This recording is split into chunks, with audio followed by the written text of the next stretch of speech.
Ano ang prosesor, Siri?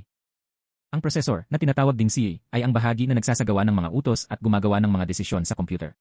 Lahat ng ginagawa mo ay dumaraan dito, mula sa pinakasimpleng pag-click hanggang sa mga komplikadong gawain. Ang pag-unawa rito ay nagbabago kung paano mo tinitingnan ang performance ng makina. Ano ang ibig sabihin ng CE sa praktika? Ang CE ay nangangahulugang Central Processing Unit.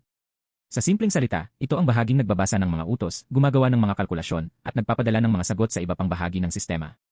Kung wala ito, may mga piyesa ang computer pero hindi nito alam kung ano ang gagawin sa mga yon. Paano nakikipag-usap ang CE sa mga programa? Kapag nagbukas ka ng isang programa, nagpapadala ito ng mga utos sa CE. Ang mga utos na ito ay napakaliit na mga hakbang na isinasagawa ng sunod-sunod. Kapag mas mabilis at mas organisado ang prosesong ito, mas mabilis ding maramdaman ang galaw ng computer sa araw-araw na paggamit. Kahalagahan ng mga core ng prosesor.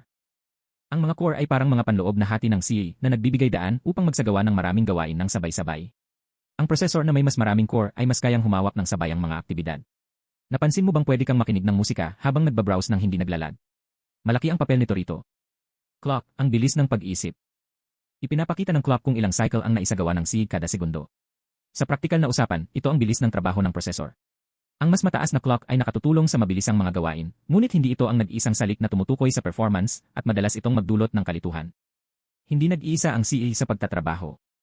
Umaasa ang CE sa memory, storage, at iba pang mga bahagi upang gumana ng maayos.